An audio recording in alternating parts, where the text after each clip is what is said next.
Você está sentado em frente a um tabuleiro de xadrez. Seu adversário é um mestre experiente com décadas de prática.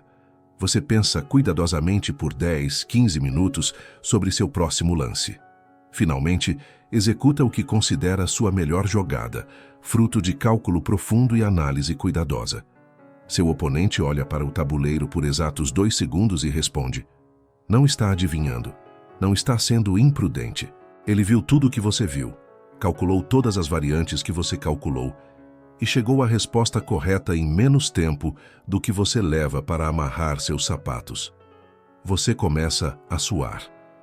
Não porque a posição está difícil, mas porque está jogando contra algo que desafia sua compreensão do que a mente humana deveria ser capaz de fazer.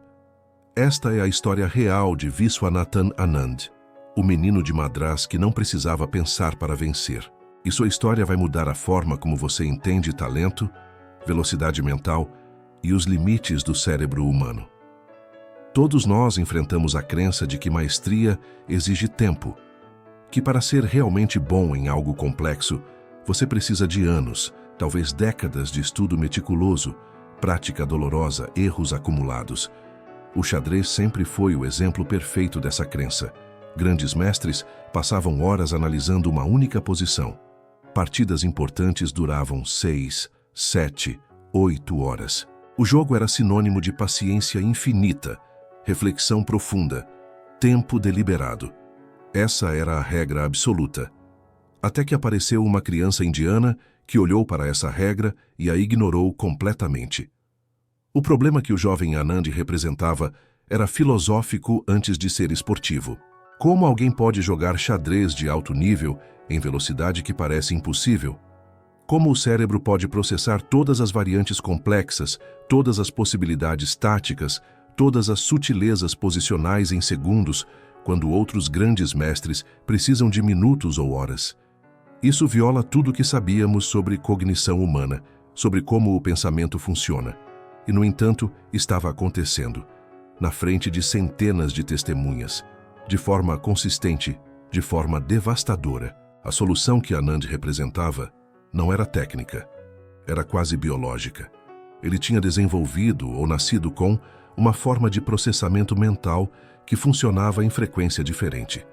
Onde outros viam árvores de variantes que precisavam ser calculadas sequencialmente, Anand via padrões que eram reconhecidos instantaneamente. Seu cérebro não calculava mais rápido. Ele simplesmente não precisava calcular da mesma forma. Era como comparar alguém resolvendo uma equação matemática complexa, passo a passo, com alguém que simplesmente olha e sabe a resposta. Ambos chegam ao resultado correto. Mas o processo é fundamentalmente diferente. Viswanathan Anand nasceu em 11 de dezembro de 1969 em Madras, hoje Chennai, no sul da Índia. Sua família era de classe média, mãe professora, pai aposentado do serviço ferroviário. Não havia tradição de xadrez na família. Não havia acesso a grandes treinadores ou recursos sofisticados. A Índia dos anos 1970 estava a anos-luz de ser uma potência no xadrez. O jogo era dominado completamente pela União Soviética, que tinha transformado o xadrez em projeto de Estado, investindo recursos massivos em identificar e treinar talentos. Mas a mãe de Anand, Susila, conhecia o jogo. E quando Viswanathan tinha 6 anos, ela lhe ensinou os movimentos básicos.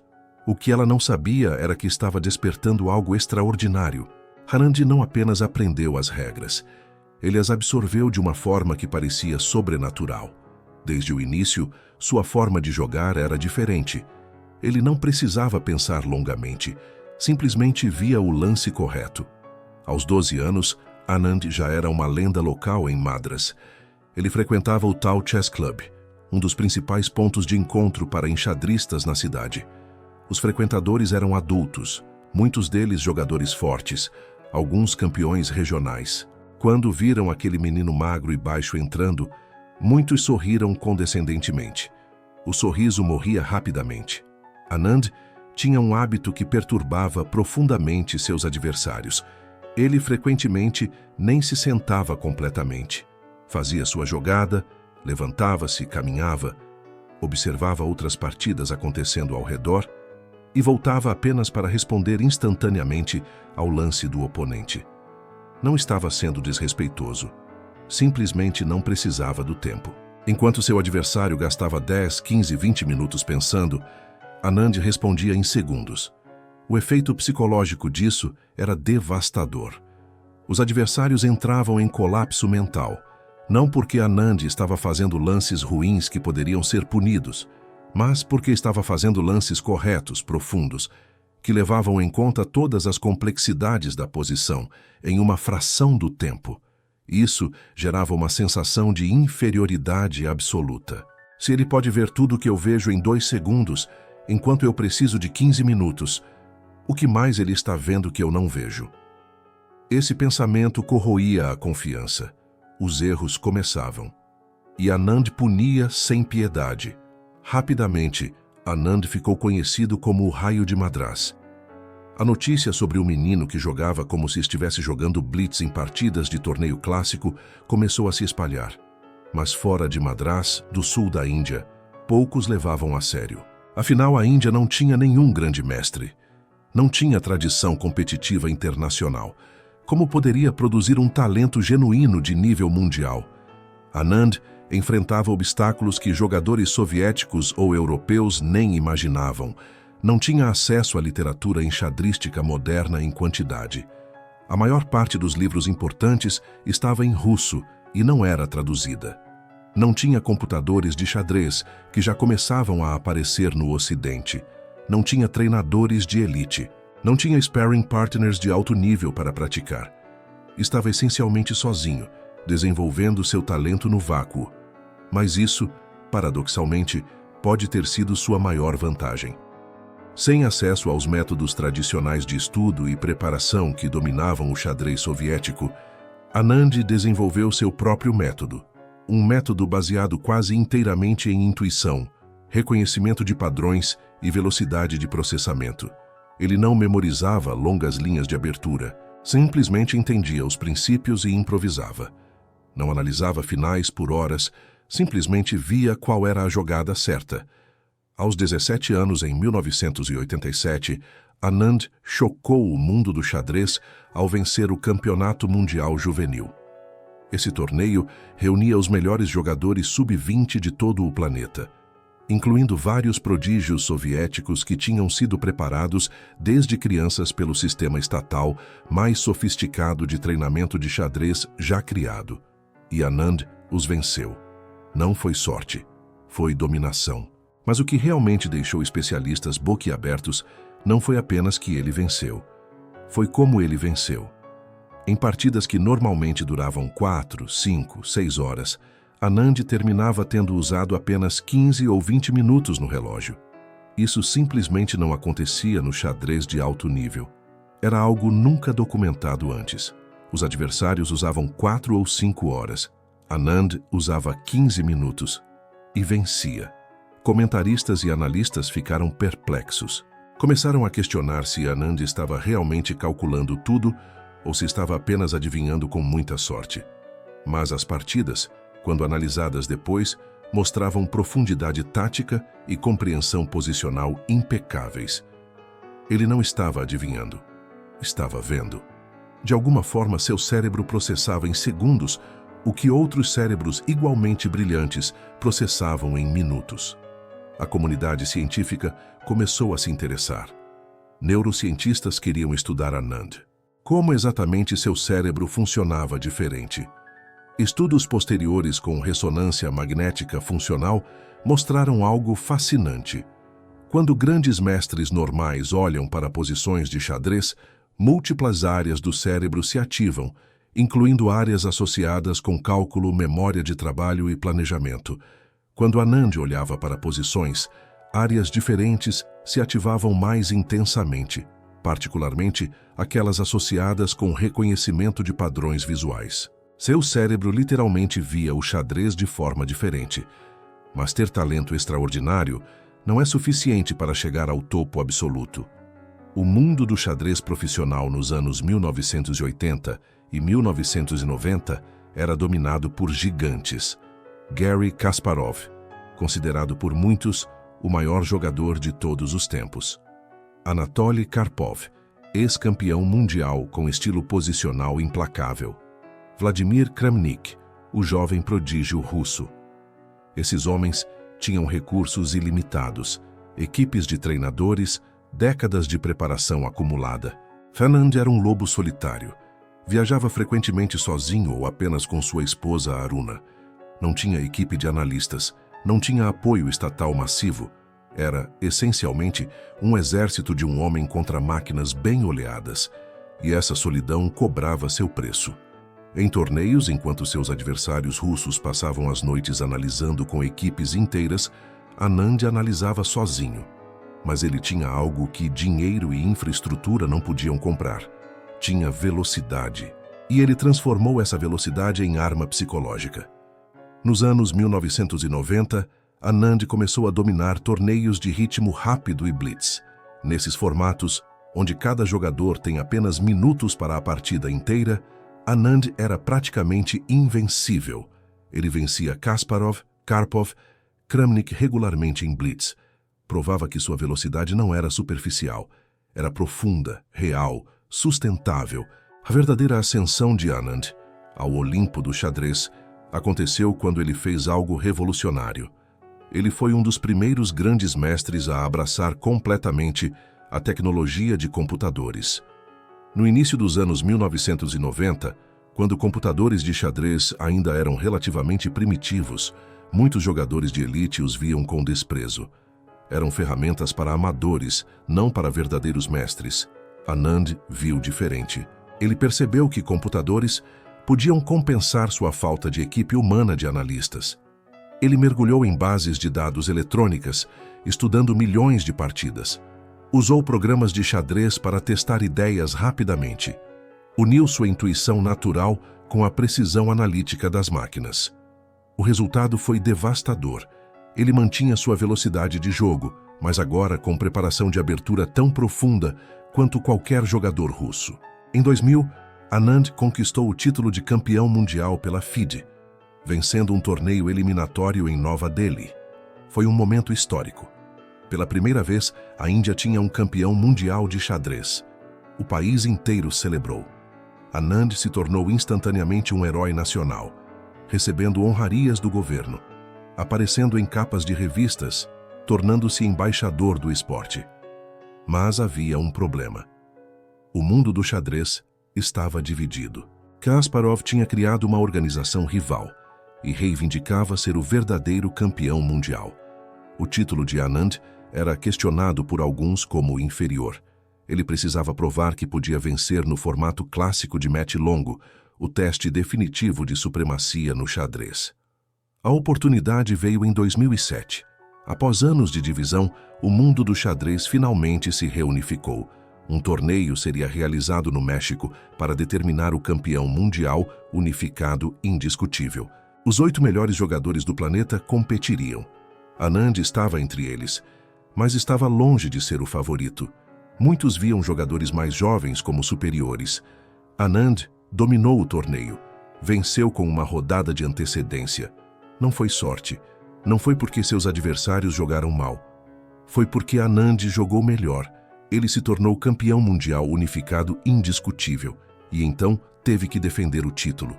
A primeira defesa veio em 2008, contra Vladimir Kramnik, um dos jogadores mais fortes da história, que tinha derrotado Kasparov em 2000. O match aconteceu em Bonn, Alemanha. Anand estava sob pressão imensa. Kramnik era favorito. Mas Anand não apenas venceu, ele dominou, ganhando 3 partidas e empatando o resto. A vitória foi tão convincente que eliminou qualquer dúvida sobre sua supremacia.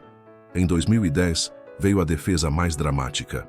Anand deveria enfrentar Veselin Topalov na Bulgária. Mas dias antes do início, o vulcão Eyjafjallajökull na Islândia entrou em erupção. Uma nuvem gigante de cinzas cobriu a Europa. Todos os voos foram cancelados. Anand estava preso na Alemanha, a centenas de quilômetros de Sofia, onde o match aconteceria. Ele pediu adiamento. Foi negado.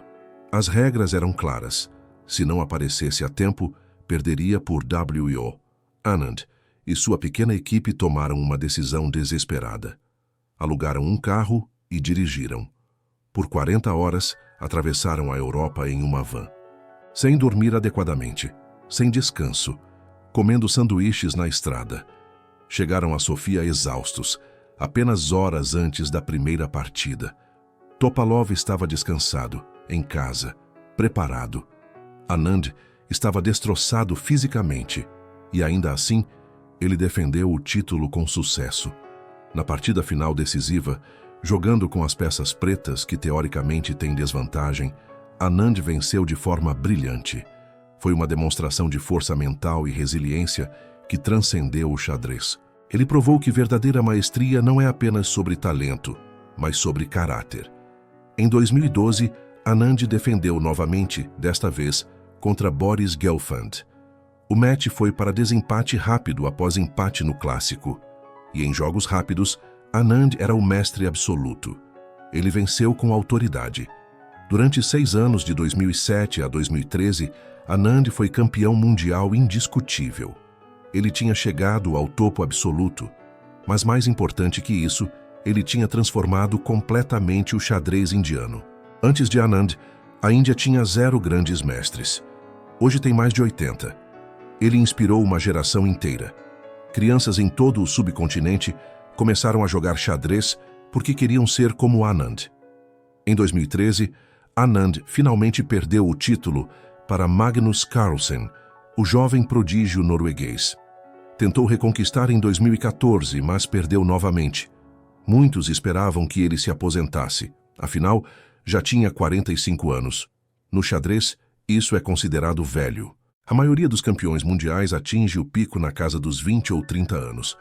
Mas Anand não se aposentou, e aqui está talvez a parte mais extraordinária de sua história.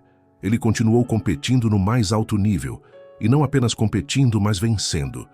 Em 2019, aos 49 anos, Anand venceu um torneio de elite em Vic Anzi, à frente de jogadores 20 anos mais jovens. Em 2020, venceu o Legends of Chess Online. Como isso é possível? Como alguém pode continuar competindo contra jogadores no auge físico e mental quando está na casa dos 50 anos? A resposta está na mesma qualidade que sempre definiu Anand: velocidade de reconhecimento de padrões. Essa habilidade não declina com idade da mesma forma que velocidade de cálculo puro. Pelo contrário, pode até melhorar com experiência acumulada. Anand tinha agora 5 décadas de padrões armazenados em sua mente. Quando olhava para uma posição, não precisava calcular tanto quanto antes, porque já tinha visto variações similares milhares de vezes.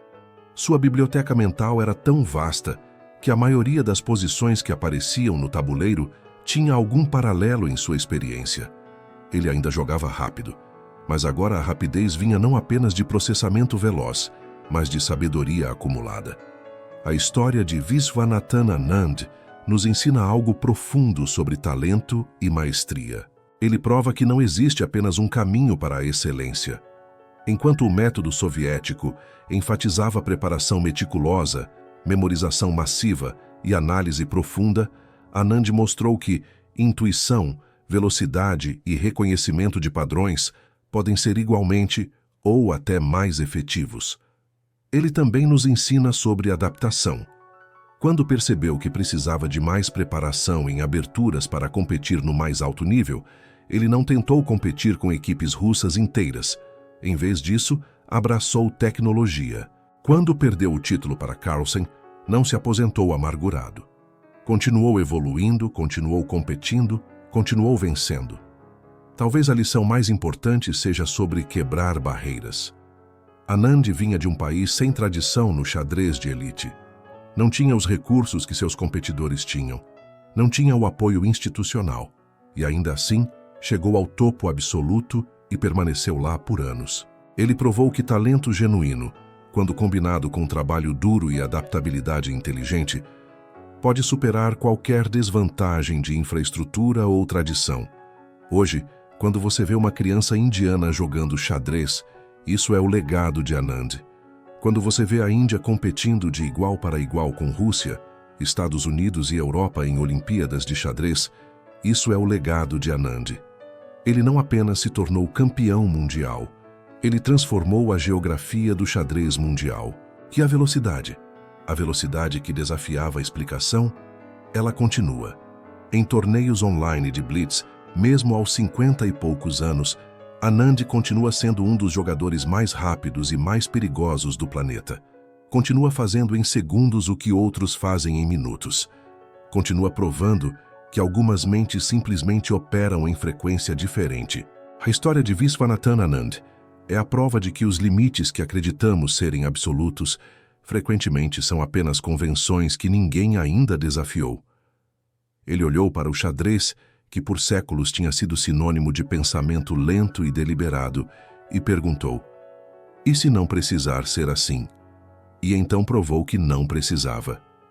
Ele transformou velocidade de algo suspeito em algo admirado. Transformou intuição de algo inferior a cálculo em algo igualmente valioso. Quando aquele menino de 6 anos aprendeu os movimentos do xadrez com sua mãe em Madras, ninguém poderia prever que ele reescreveria as regras do jogo, que ele quebraria barreiras que pareciam intransponíveis, que ele inspiraria milhões. Mas ele fez tudo isso, não através de força bruta ou recursos superiores, mas através de uma mente que simplesmente via o mundo e o tabuleiro de forma diferente. Deixe seu comentário sobre qual aspecto da carreira de Anand mais te impressionou. Sua velocidade inexplicável, sua resiliência em defender o título ou sua longevidade continuando a vencer na casa dos 50 anos. Compartilhe este vídeo com quem precisa ouvir que os limites que aceitamos geralmente são apenas ilusões esperando para serem quebradas.